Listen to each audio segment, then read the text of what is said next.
Hello, welcome back everyone. Welcome to my channel. I'm so appreciative, you know that. If you are new, welcome. Please give me a chance and stick around. My name's TJ. New Zealand Mysteries has a Facebook page, and I obviously make videos mainly about New Zealand cases, but from others around the world as well. I also live stream where we have a lot of fun and talk about cold cases from the rest of the world. We actually have like a spinning thing we do, spin the wheel, and whatever state or country it lands on, that's what we do a live stream about, and we're looking into the place and cold cases. Anyway, everything you need to know is in the description box below, including all the sources I use.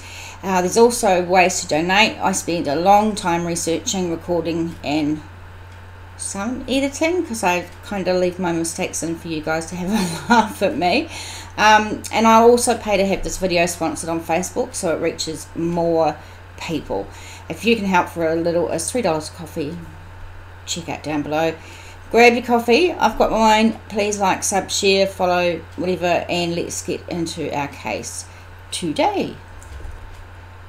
We are looking into the case of missing man Richard Hinkley, and just in the last couple of days the police have said that there is a $20,000 reward to help solve this case. So we're going to look into it all. Thanks for sticking around. I know my computer's been at the doctor for another couple of days again. Hopefully I don't have to get it fixed anymore, because I don't have the money and I don't have the patience. So let's hope everything goes well. Let's get into it, guys. Here we go. So this happens in the city of Christchurch. Ōtautahi is the Maori name, is the largest city in the South Island of New Zealand and the seat of the Canterbury region. Christchurch lies on the South Island's east coast, just north of Banks Peninsula on Pegasus Bay. We'll show you where Christchurch is on the map shortly. The Avon River, or Takaro, follows through the centre of the city with an urban park along its banks. The city's territorial authority population is 392,000 people and includes a number of smaller urban areas as well as rural areas. The population of the urban area is 380,600 people.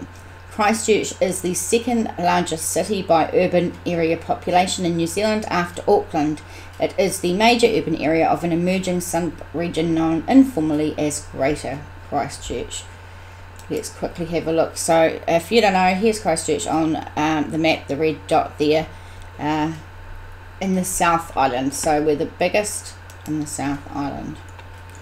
The city suffered a series of earthquakes between September 2010 and January 2012, with the most destructive occurring at 12:51 p.m. on the 22nd of February 2011, in which 185 people were killed and thousands of buildings across the city suffered severe damage, with a few central buildings collapsing. By late 2013, 1,500 buildings in the city had been demolished, leading to ongoing recovery and rebuilding projects. The city later became the site of a terrorist attack targeting two mosques on 15th of March 2019, in which 51 souls were killed, and which was described by the Prime Minister Jacinda Ardern at the time as one of New Zealand's darkest days. So a lot for Christchurch that they've had to go through. Let's start briefly at police website, police.govt.nz. Missing person Richard Hinkley, date of birth 1966, date of disappearance 25th of December 2015. This is Christmas Day, guys. He's a European, 184 centimetres tall. He often wears a beanie or a hat.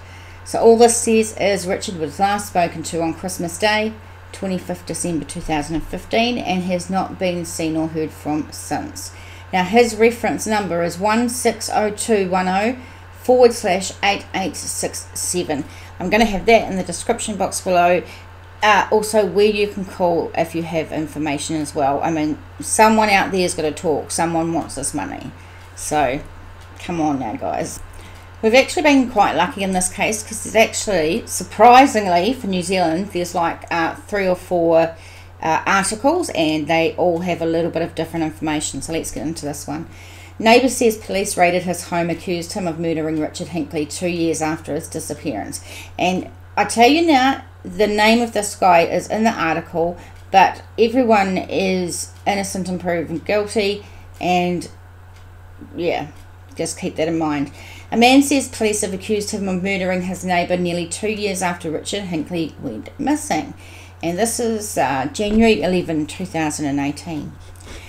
He said, they did over my flat, kicked me out for 2 days, dug up my garden, went through everything, took half my stuff away, his neighbour said. I don't know a thing, I'm not involved. So Richard Hinkley, 49, was last seen at Kiwibank in Edgware, Christchurch on December 12, 2015. So let's have a quick look where that is. If we zoom in,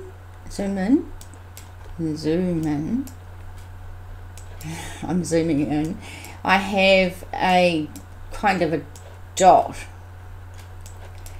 where Edgware Road is, and his house is on Madras Street, which this is. I just don't actually know which one. I think I'm going a bit too fast for that, so we'll keep on moving till it catches up. The same day, the Insolvency and Trustee Service granted him a no asset procedure. I don't know if you guys have heard of that. It's an alternative to bankruptcy when someone is up to $47,000 in debt. Richard had not contacted family since. So that was December 12th. Police say the case remains a missing persons inquiry, calling suggestions they were running a homicide inquiry premature. Richard's relative said she thought foul play could be a possibility and was deeply distressing. And my heart goes out to the family. Of course, family, you know, we really feel for you guys, and we're really, really sorry you're going through this. We hope we can help. That's what we're here for.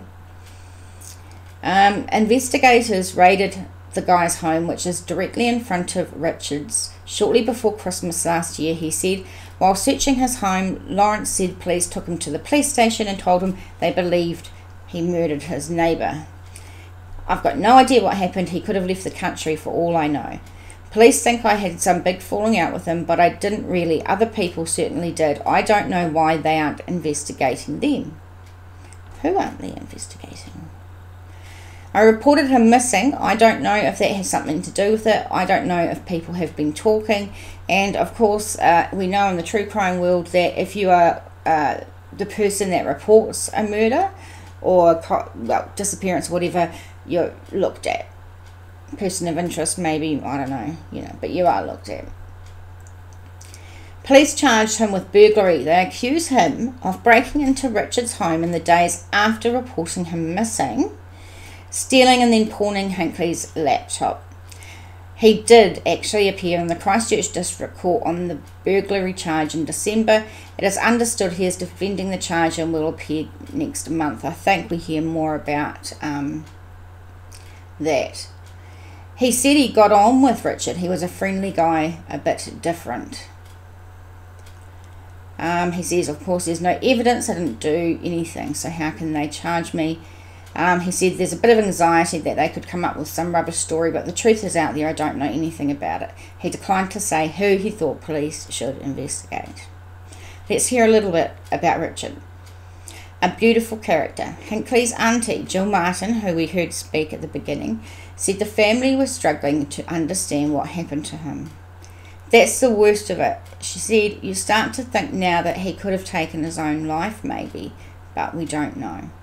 Despite no contact from her nephew for more than 2 years, she would not rule out possibility that he was still alive. She said all things are possible. Even the police would probably say that people turn up. But you would wonder what he's living on.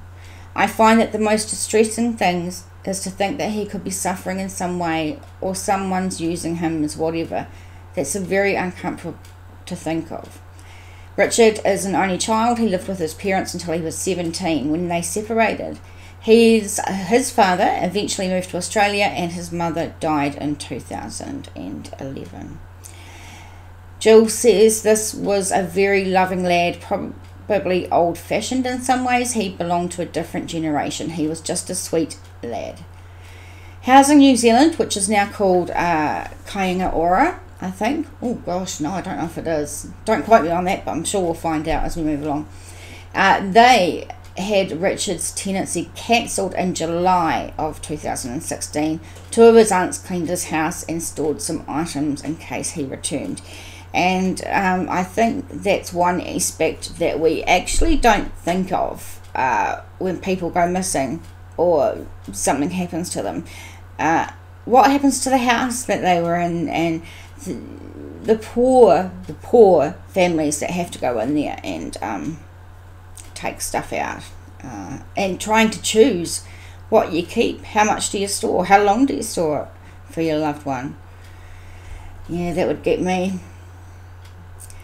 She said the police said at the moment it's a missing persons inquiry. It's an active investigation. There are a number of persons of interest, nothing more, nothing less. Clearly he's gone since 2015, so we have some concerns. Detective Sergeant Michael Freeman said in 2016 police interviewed multiple people about Hinkley's disappearance. Foul play and self-harm were among the possibilities police were investigating. He said, "We were looking for a smoking gun at this stage, but we haven't found anything. We still have an open mind on what happened to Richard. We just simply don't know." And this was stuff.co.nz. Let's look at the next one from nzherald.co.nz. Cold case. Richard Hinkley, the mysterious case who vanished on Christmas Day. This was by Elizabeth Binning, 30th of November 2021. So I'm trying to do these in chronological order and just get the information, hopefully new information, and especially information about the type of person that he was, because we really want to know the person that Richard Hinkley was. When police turned up at Richard Hinkley's home after a neighbour reported him missing, they found a clean and tidy unit with Japanese decor and plenty of family pictures on display. There were no signs of a struggle. His laptop was still there, and everything was in order except for his partially unmade bed. So they said that it was a double bed, and only one side had looked like it had been slept in, and the sheets pulled back. And compared to the rest of the house, that was really tidy. That looked a bit odd to them. It was February 10th, 2016, and although the fridge was well stocked, the milk had long expired. Gross. We know how bad that is. And his much-loved plants in the backyard hadn't been cared for in some time. Inquiries quickly revealed the 49-year-old was last seen on December 23rd. The last known conversation anyone had with him was when an uncle called on Christmas morning, so on the 25th. According to his uncle, it was a shorter than normal conversation, and Hinkley, who sounded a bit tense, quote, a bit tense, unquote, said he'd call back when he was a bit more awake, but he didn't. After that, he simply vanished. Nearly 6 years on, and police still have no idea what happened to the Christchurch man. Everything seems to stop at his house on the 25th of December. It's 2015. It's as if time has stood still since then, said Detective Sergeant Michael Freeman. It's It's as if someone has got out of bed, answered a phone call, made a cup of tea, left their slippers on the floor, and just walked out the door.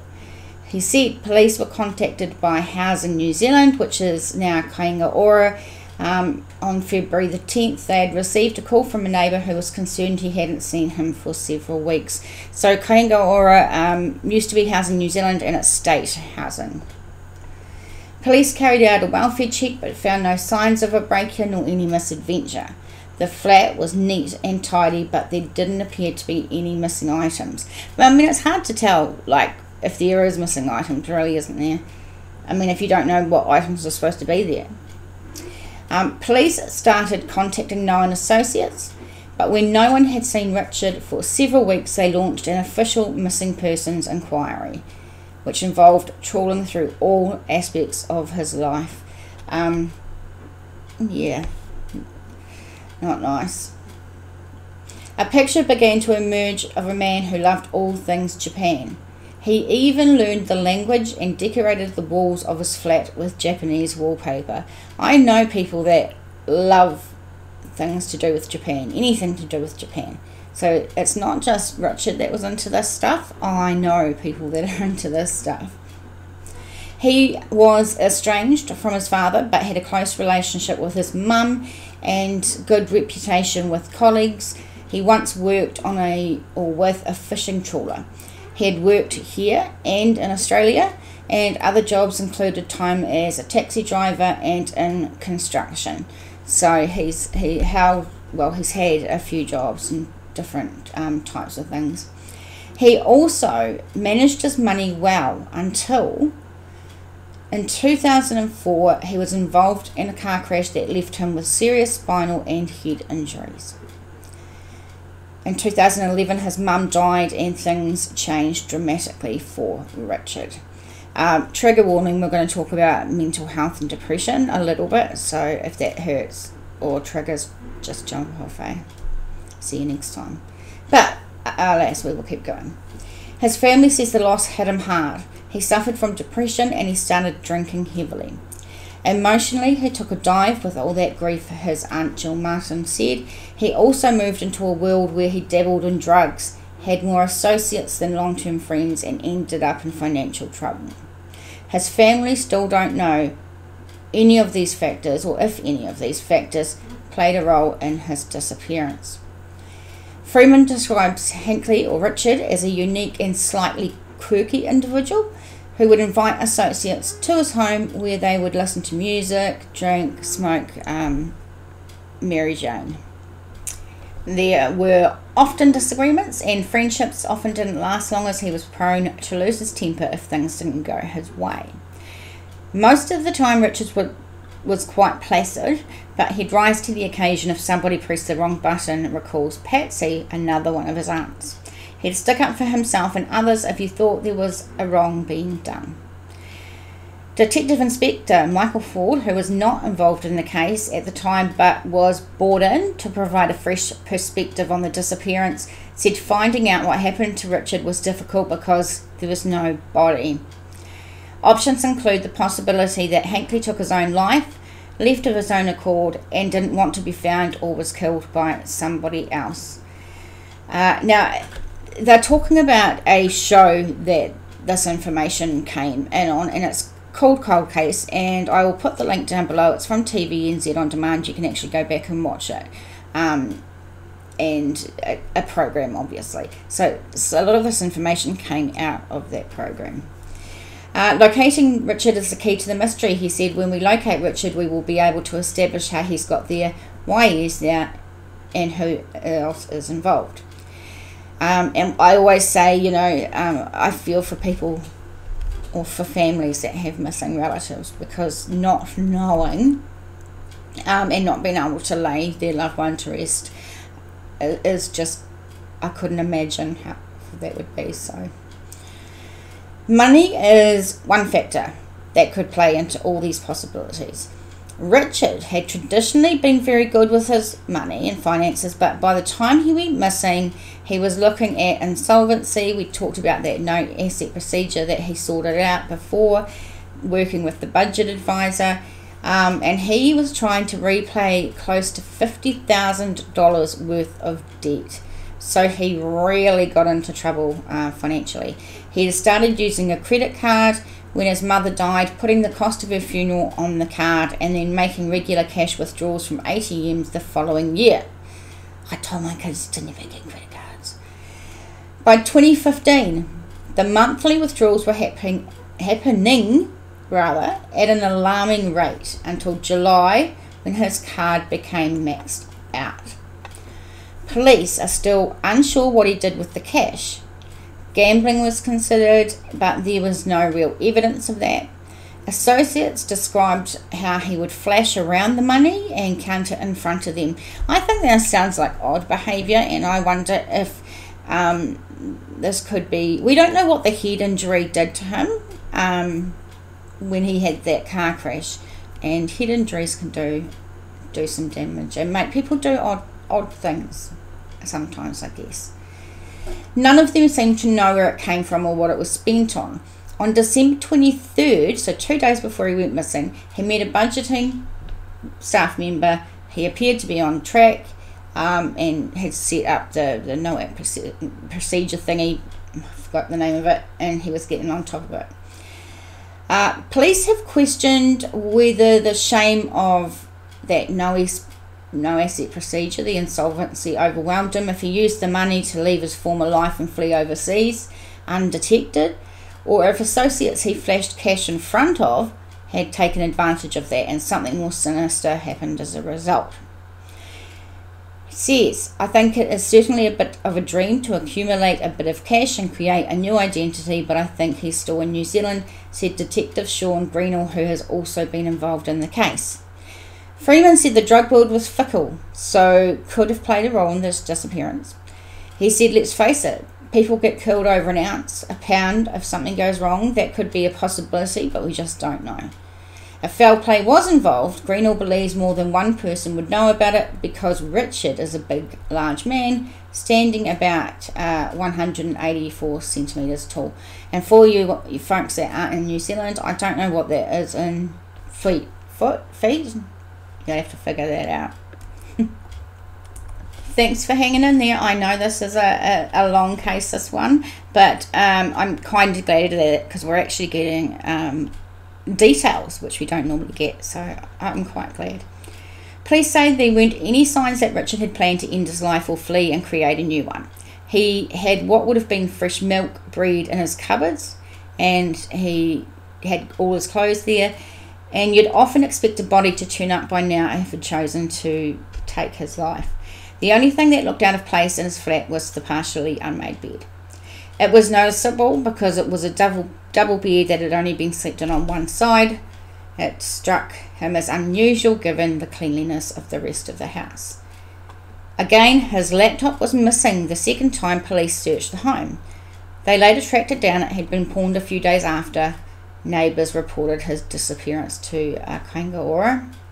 It was reformatted and sold online, so all possible evidence or clues about his state of mind was gone, which is such a shame because we don't know what he was doing on that computer, and it could have given a lot of clues, so that's tough.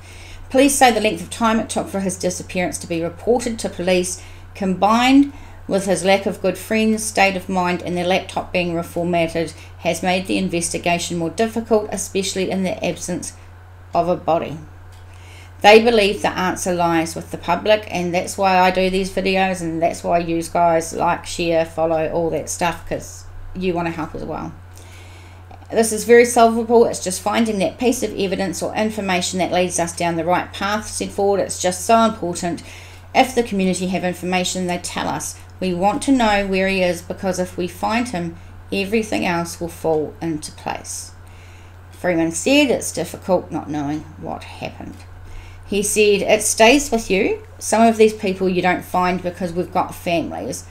I'm a parent myself. I've got 2 daughters. No parent should have to wonder where their child is missing or dead.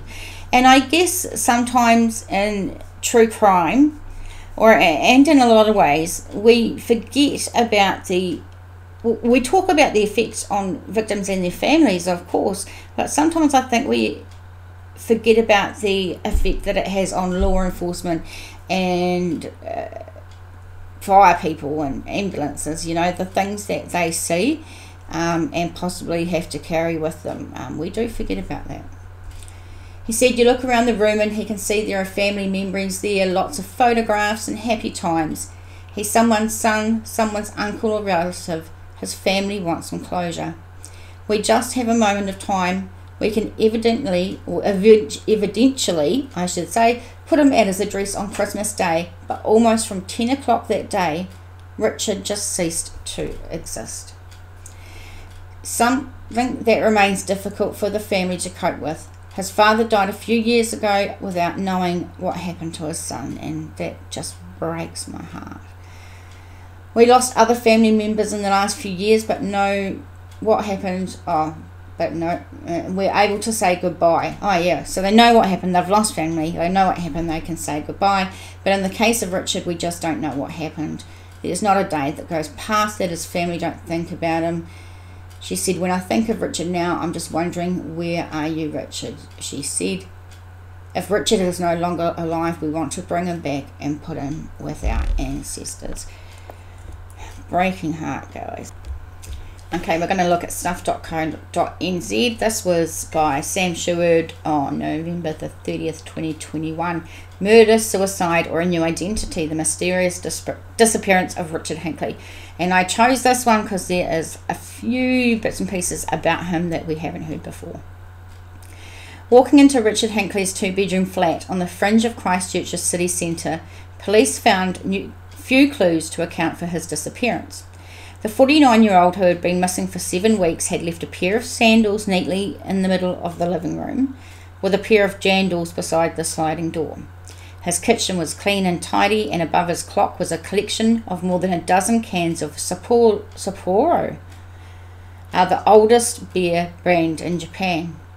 His fascination with Japanese culture extended to the living room, with Japanese writings all over his wallpaper, as well as lanterns, posters of Japanese pop culture, and a large map of Japan. So when we're talking about this guy loves Japan, he loves Japan. He also was known to relatives as Mr. Bean due to his mannerisms, and had hung all of his clothes neatly in the wardrobe. It sounds like, although his parents aren't around to support him, he's got some family that really love him. The last known person to speak to Richard was his uncle, who called him on Christmas morning 2015. It was about 7:30 a.m. and Richard was a bit terse. What the hell does terse mean? I'm thinking it has to be tense. I think we read somewhere that it's tense. So just a little mistake. We all make mistakes. We have brain farts. The two men spoke for about 10 minutes, and his uncle said he would catch up with him later in the morning when he was more awake. Power usage from Richard's home showed him moving around the house until 9 a.m. The power usage then goes to standby devices, and it appears he left home.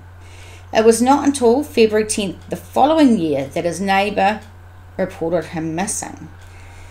So we're going...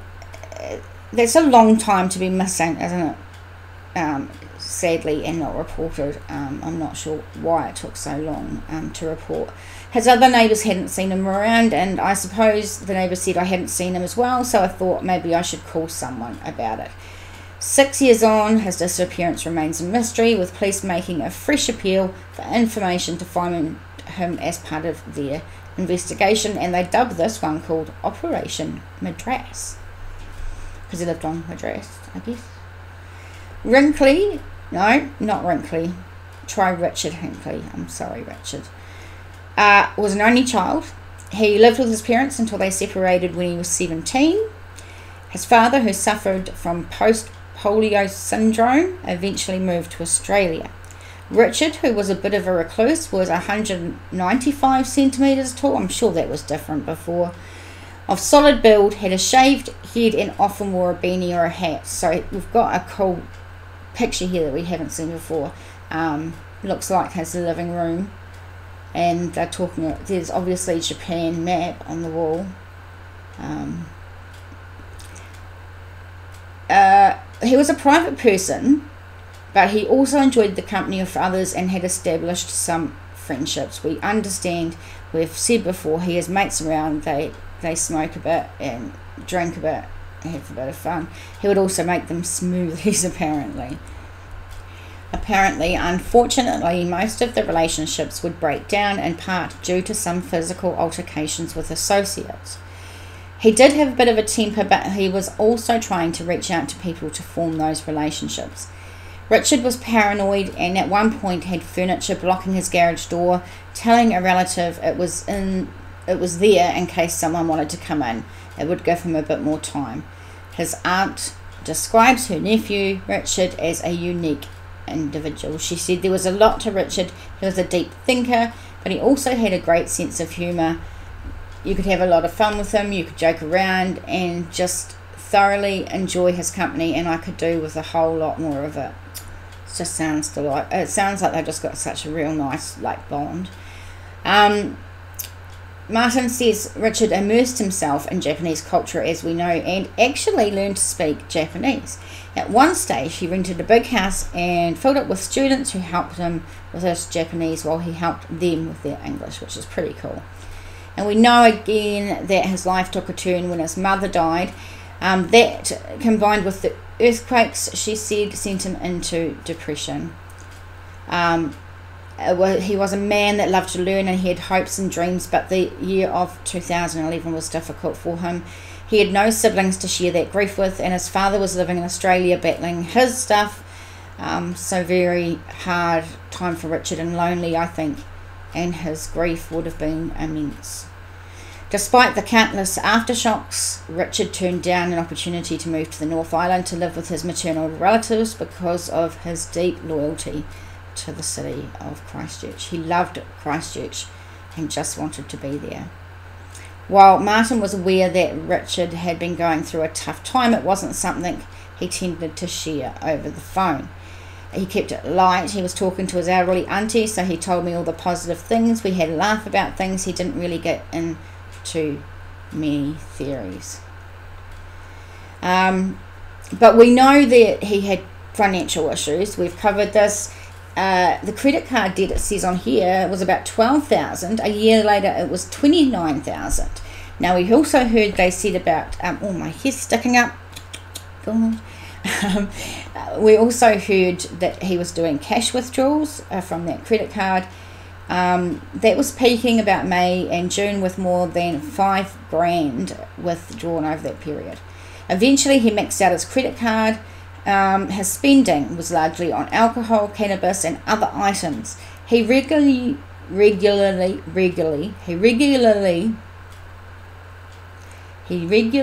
used food places and got food parcels, and no cash was found at home. There's a big question about what he's using that cash on and where did it go. Obviously, they're saying that for the amount of money that he was maxed out on the credit card and the $5,000 withdrawals, where is this money? There's nothing to show for it.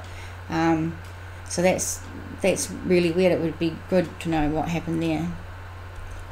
It appears Hinkley, who was on a benefit, lived from pay to pay and had little money in his bank account at the time of his disappearance.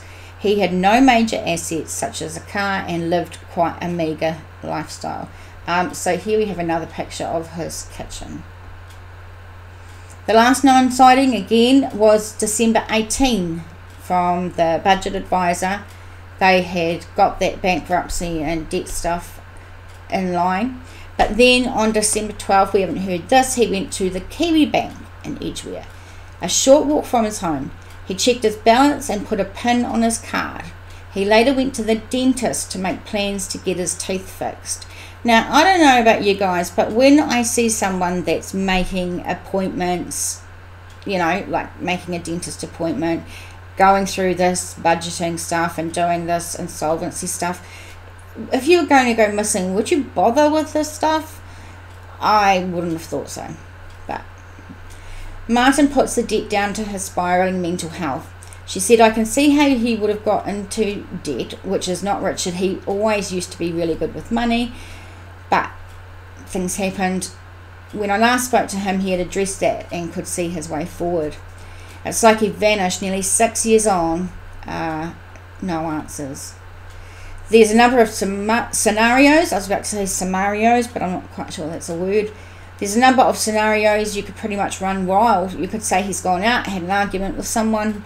He could have gone out somewhere and had a medical event. He could have been murdered.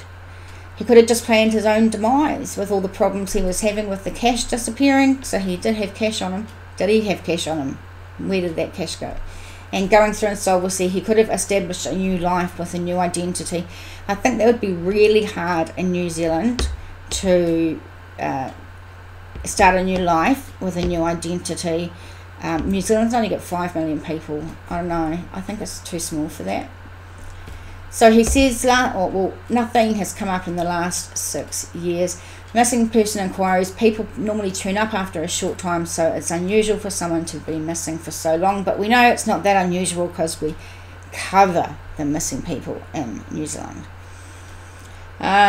Detective Inspector Michael Ford says the case continues to be treated as a missing person, but is getting the same scrutiny as would a homicide inquiry. So now we're just going to shift quickly to stuff.co.nz. This is January 31st of 2022, so just this year. Wanted to share this one. Christchurch man officially declared dead 6 years after disappearing. So the coroner has ruled a man missing without a trace for more than 6 years has died. However, the coroner said there was insufficient evidence to determine whether Richard Hinkley died after becoming lost or injured, whether he took his own life or if he was killed by another person. This just goes through all the stuff that we've really already talked about. A report by Chief Coroner Judge Deborah Marshall, released to stuff.co.nz, examined his mysterious disappearance. On December 12th, he made his last FPOS transaction at the dentist. He was told he needed $3,500 worth of treatment. Oh my F&G.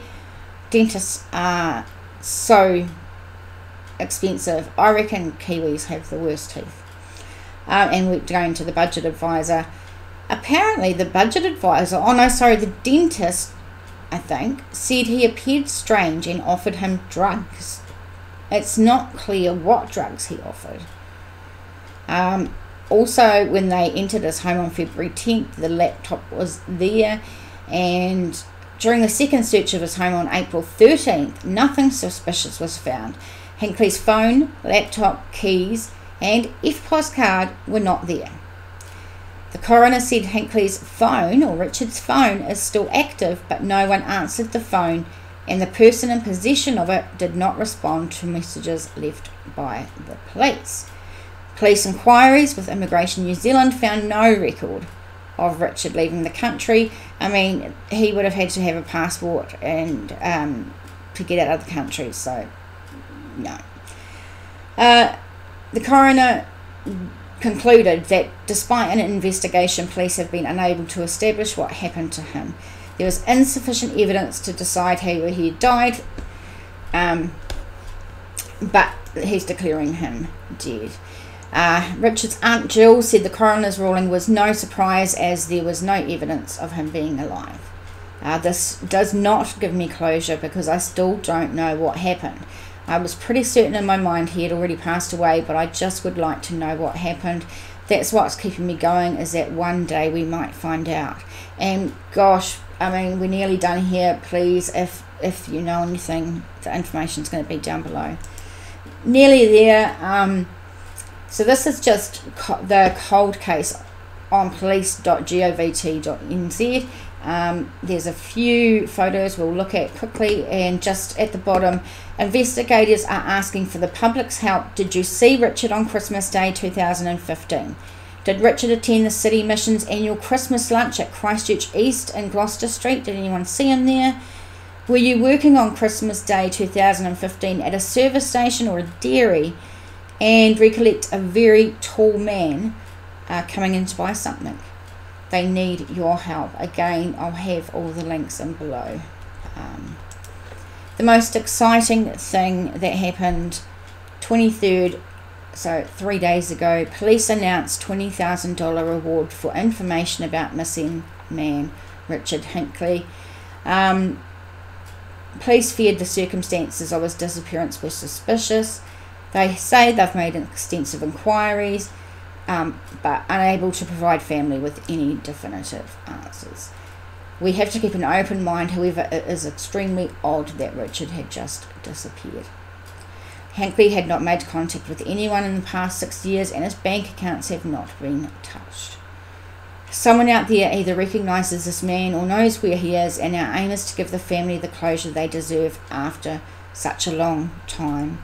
They do deserve this. The reward will be paid for information or evidence that leads to Richard's location and or the identity of any person or persons responsible for his disappearance. The offer will remain in place until January 31st, 2023. So guys, we've got a job to do. I need help to get this in front of as many New Zealanders as I can, as many Kiwis. We need to share it, we need to like it, we need to sub, we need to do all those things. We need to help this family hopefully get the answers they need for them. And thank you so much for hanging out with me. I know this was a long one. I really enjoyed a long one though, because sometimes it's just not enough information, so I did enjoy it. So do all those things you need to do, and I'll see you soon. Thank you for coming. You guys are amazing. Bye now.